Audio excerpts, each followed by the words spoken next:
Wall Street, New York City. And this is where the action is, the New York Stock Exchange, a place Maria Bartiromo describes as the center of the universe. And she reigns over it as a pioneering female financial journalist and an icon of business television. But foremost, Maria Bartiromo is a reporter out for a news-breaking story as host of CNBC's Closing Bell. In 1994, she made history as the first person to broadcast from the exchange floor. Maria and I got together on the floor when she finished her afternoon show. Actually, Maria Bartiromo, I'm so happy to be with you right here on your turf. I know. It's great to see you, Bill. Now, here's what I want to find out is you were the first person to broadcast from the floor here, but also the first woman. What one quality did it take to break through the boys' club? Well, I think one quality, toughness. In you? Toughness or Tough? Toughness, confidence. You have to have a tough skin. You have to have confidence in yourself. You have to keep pushing, because pushing through, frankly, wasn't easy. You know, there were a lot of people who didn't want me here, actually, when I first started. So I think you have to have confidence in yourself to keep coming back. But you also need a thick skin, and you need some toughness. I grew up in Brooklyn, Bill. So that thick skin came in the air, right? Yeah. Okay, well, look, let's talk some specific financial advice. Let me have a couple financial strategies that an individual should have in place by age 50. It's a great question, because I think people need to be thinking about this, and we don't think about this often enough. I think one of the most important strategies that you need to have in place by 50 is having a savings vehicle. And that should come in two different accounts, actually. You should have a savings account for mad money, just money that you want to spend on stuff that you want in your life. A jacket like that. Yeah, or you know, your daughter's wedding. Big TV. Yeah, big TV. You know, I mean, just things that you want to spend, you know, mad money. And then you need your retirement account in place. So by the time you're 50, if you have not put together a retirement account, you're in big trouble. So you really need to, at a minimum, get started and get started big. And when I say get started big, you need to start saving an enormous amount of money every 2 weeks by the time you're 50 in order to have a nice chunk of money to retire on 15 years later or 20 years later. So I think by the time you're 50, number one, you need you need several savings vehicles.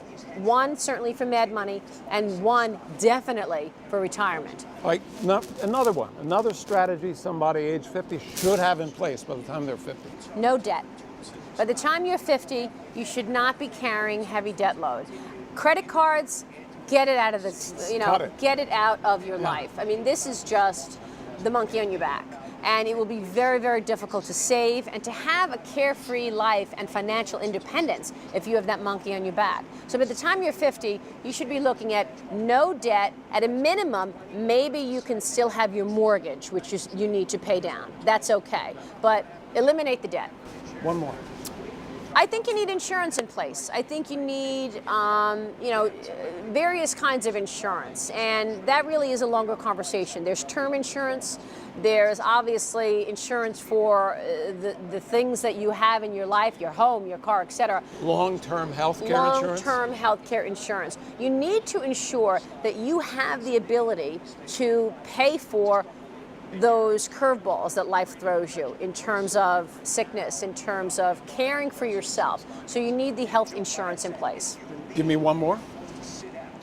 One more, I would say you would like to look to the next 30, 40, 50 years of your life and feel comfortable. So have a game plan as far as how you are going to live the way you've lived. Vision. So vision. It could be, you know, having a home in place that you know you'd like to live in for the next 20 years. It could be having your country home in place that you know you can take weekends. Something to just give you that confidence and that just feeling of contentment. Well, if you have the plan, you would make your behavior aim toward that plan. Correct. I want to talk about your book. I'm very, very impressed with your book, and there's a huge amount of wisdom in it, both your own personal wisdom and the wisdom of the many, many people you've interviewed. What is your goal with the book?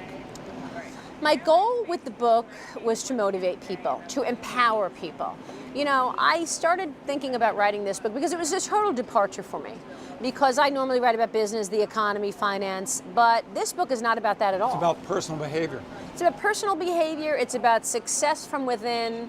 And so I wanted to motivate people and empower people in an environment where people were losing their jobs, feeling down and out. We're in this, recession, we're in this global come down, if you will, where people are scared about losing their jobs. And I believe that success really is not external, it's internal. And there are things that we all should be doing to ensure that we have personal success. I think success is the ability to bring out the best in yourself. It is. And I think you need to, number one, know who you are, know yourself. You need to know what you're good at. You need to know where the passion in your belly is, where that fire is. You need to know who you are. Once you're comfortable with that, you could actually put a plan and a vision forth to execute and have the best life possible. So I reached out to people that I've been able to interview over the years, people like Jack Welch, Bill Gates, people like that, and I said to them, how did you do it? Give me, your take on the downturn, on how to stay standing when the world around you is falling apart. Well, a couple specifics in the book. The value of adaptability. Talk to us about that. I think adaptability is so critical, really in any period, but particularly the period that we're in right now, because the economy is changing. Everything is changing. The media business has changed tremendously due to the digital revolution. Healthcare obviously is changing. Technology has enabled us to live longer. We are living longer. Technology has enabled amazing advancements, so healthcare is changing. The financial services industry is changing and will continue to change.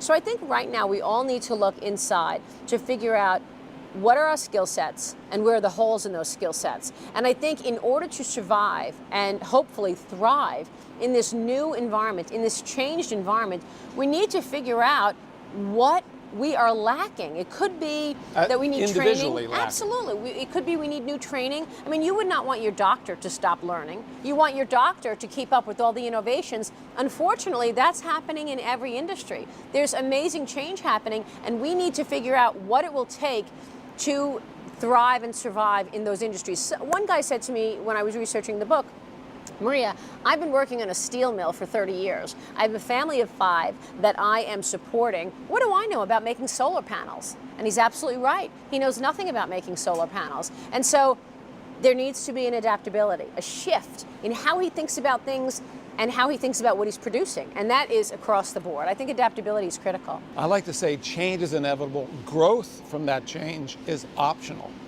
That's right. I agree with you. Resilience. Resilience is so important because we're all going to have setbacks, all of us. I mean, setbacks teach us how we could have done things differently, how we could do things better. I think resilience is born of confidence because you know that if you have confidence in yourself and your own abilities, you know that you can get through it. This too will pass. I was on a golf course, actually. I do not play golf, but I was Why? walking. Well, I just learned it. I don't have the time. I mean, who the heck has the time to play golf? But one of the caddies said to me, I said, so how long have you been caddying? He said to me, oh, not long. Everything in life is temporary. I was so taken aback because it didn't occur to me to look at things that way. But it's true. Everything is temporary. So we need to recognize that even the good stuff, the bad stuff, it will all pass. This too will pass. Have the strength and resilience to look at a situation and say, okay, I messed up, but I learned X, Y, and Z from it. And you know what? I'm getting up and I'm going to move on and I'm going to be stronger the next time. Take everything you can from the mistake, move on, and forget it. It's very important. Absolutely. Now, you've been so close to so many amazing, successful men and women. Let's take 2 and give me a thumbnail success of why you think they've been able to do what they've been able to do. Bill Gates. Bill Gates knew himself from a very young age. You can imagine what Bill Gates' parents thought when he came home and said, Mom and Dad, I'm quitting Harvard. I'm leaving. Because I have to go with my friend Paul Allen and finish tinkering on this company that we think is pretty special. He knew He saw something. He Vision. knew. He had the vision, and he had the self-knowledge to know what he was good at, what he had a knack for, and also to have the vision to see how things might change. And so he quits Harvard in the middle of his term and in his school, and he goes and works with Paul Allen and creates an unbelievable company, one of the great companies of the world, Microsoft. Where does that vision come from? What enabled Gates to have the vision? Well, I spoke with him as well as his father.